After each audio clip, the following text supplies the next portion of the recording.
Colega advogado, ação trabalhista versus ação previdenciária, prova emprestada. Esse é o tema do vídeo. Se você for advogado, colega da área previdenciária em especial, assista até o final.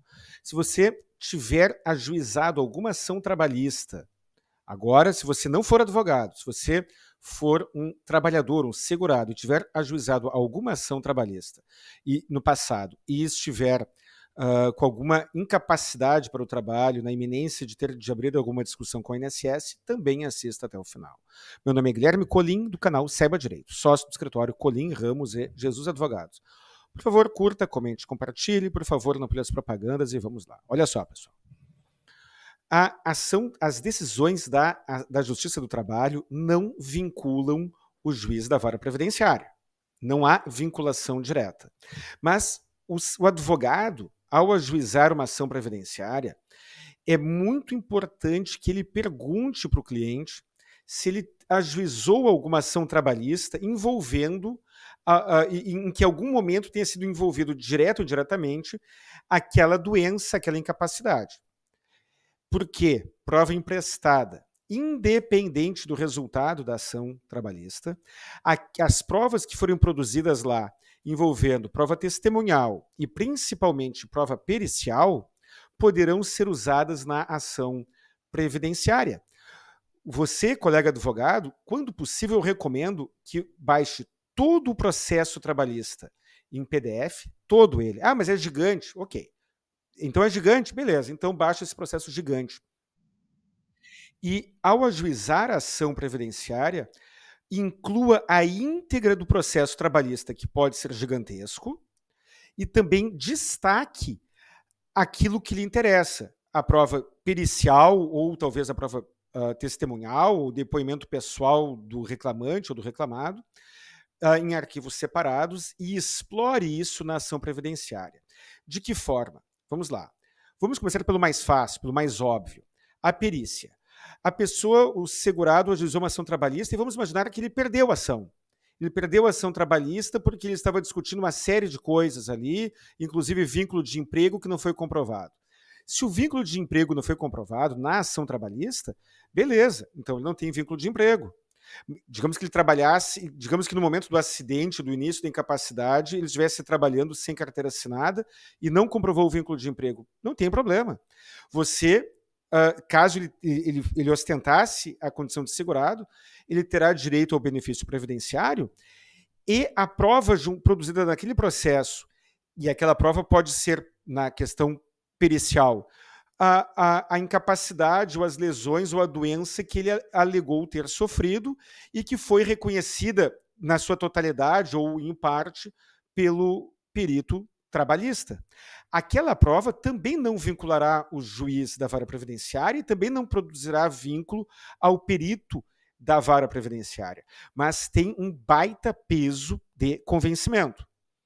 Outra coisa que eu vejo que muitos colegas advogados não exploram.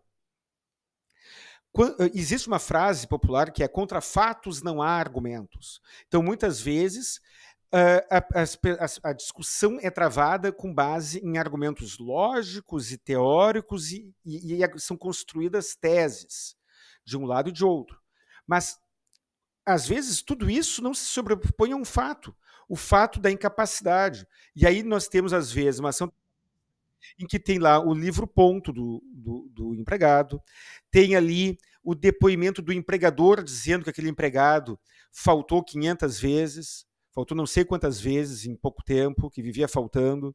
Nós temos naquela ação trabalhista, muitas vezes, prova testemunhal descrevendo a atividade que aquele empregado desempenhava e a dificuldade que ele tinha para desempenhar aquela atividade. Outra coisa, a incapacidade laboral é avaliada com base na associação, não entre a doença, entre o sintoma da doença e a atividade efetivamente desempenhada. E aí nós temos alguns serviços que têm um nome muito genérico. Tem um tipo de serviço, de anotação na carteira de trabalho, que eu fico com raiva só de me lembrar, que é serviços gerais. Temos trabalhadores que são registrados como serviços gerais, que na prática eles trabalham limpando o chão, outros trabalham limpando parede, limpando janela pelo lado de fora, outros trabalham numa fábrica fazendo outros serviços que não têm nada a ver com limpeza.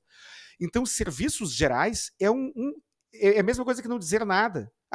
Qual era a sua atividade na empresa? Minha atividade era serviços gerais. Isso não diz nada, porque isso não descreve a atividade. E aí, não raras vezes, naquela ação trabalhista, existe a descrição da atividade do trabalhador.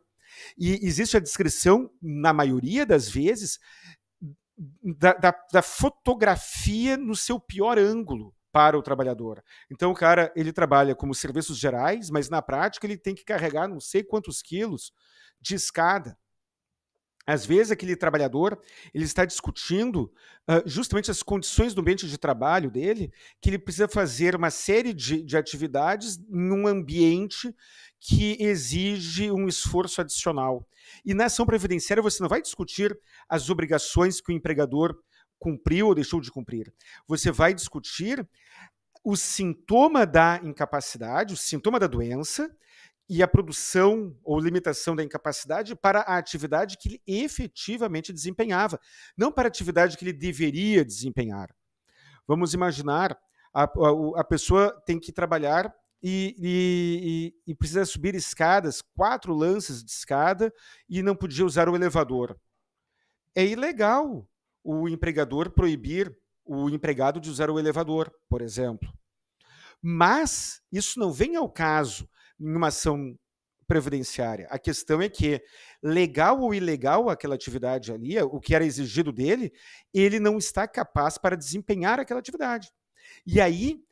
E esta associação deve ser feita na ação previdenciária, e isso pode ser a diferença entre o sucesso ou o insucesso de uma ação de auxílio-doença, ou de aposentadoria por invalidez, ou de auxílio-acidente.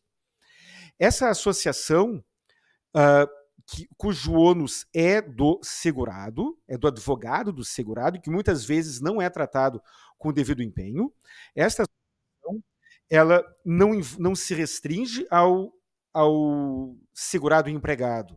O segurado contribuinte individual que presta serviço em uma empresa e que, por alguma razão qualquer, ajuizou uma ação contra esta empresa, também poderá se valer do material produzido na ação trabalhista para enriquecer a sua discussão na ação previdenciária.